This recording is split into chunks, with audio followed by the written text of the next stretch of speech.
All right, welcome back. This is Mrs. Stipe, and this is the first of many, many videos that you'll be watching about trigonometry. So what is trigonometry? Well, it's a branch of mathematics that studies the relationships between sides and lengths of angles.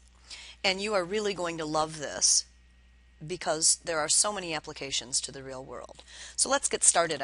This section is really nothing more than a review of your geometry class. So we're going to start out by talking about the basic ideas, and that is what is an angle. And the definition you learned last year was that it was the union of two rays that share the same endpoint. And the endpoint has a fancy name. It's called a vertex. All right. So here's ray 1, here's ray 2. When you put them together, you get an angle. Okay. We have some special angles. The first one is an acute angle, and that's going to be greater than 0 and less than 90. And I should change the color of this so that the angle doesn't look like the inequality. Perfect. So an acute angle is one between 0 and 90. An obtuse angle is one that's between, I got to change colors again, 180 and 90. When you're exactly 90 degrees, you are called a right angle. And if you are exactly 180 degrees, you're called a straight angle. So nothing too shocking so far. Everybody with me? Great. Let's see if I can move my screen up. Perfect. All right.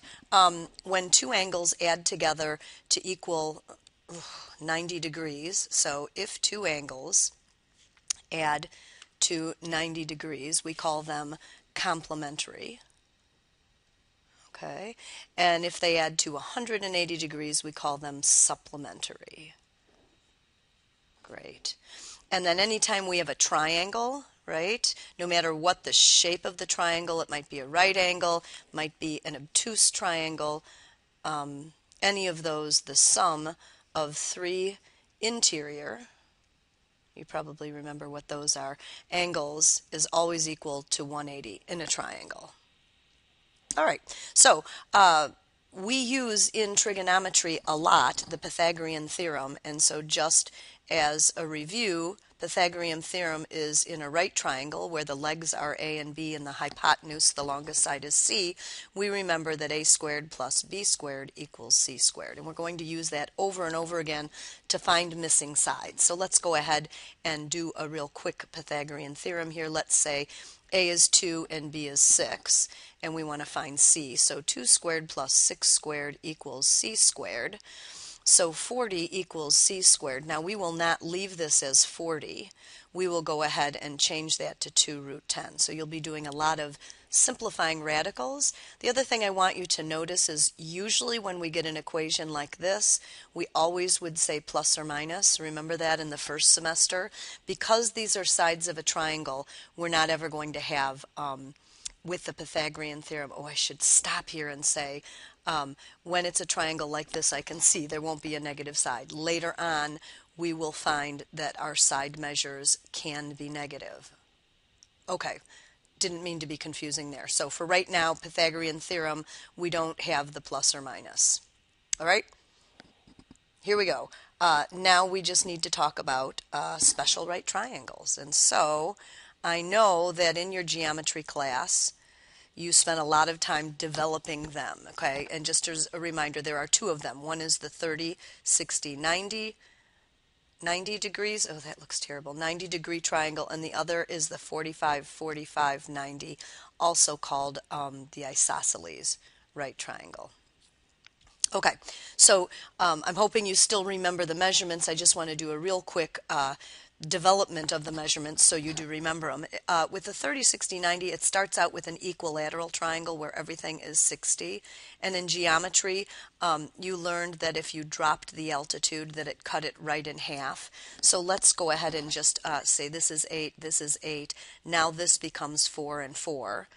And then we go ahead and we ignore half of this and say what we have here is a 30, 60, 90 right triangle. So this that used to be 60 is 30, this is still 60, and that's 90.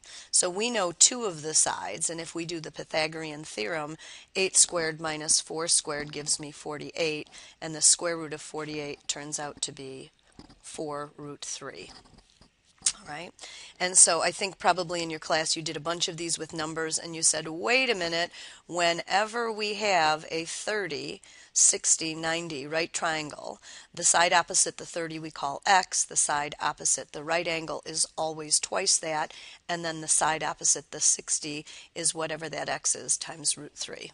I think you remember that. I think that's not anything that you haven't seen before. Perfect. And in a similar manner, we found that 45, 45, 90 right triangle has a relationship as well.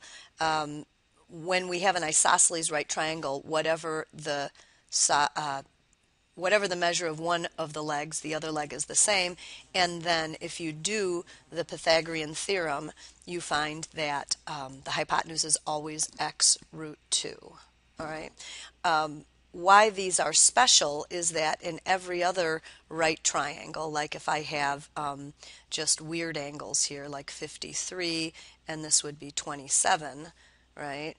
I would need to know two of the sides right now to find the third side. Okay, but if these are 30 and 60, one side is enough. So that's what, if you ever wondered, well, why are these special and not the other right triangles? They're special because one side is enough to find the other two. All right, that's a lot of information. Complete review. We're going to practice all this in class tomorrow. See you in class.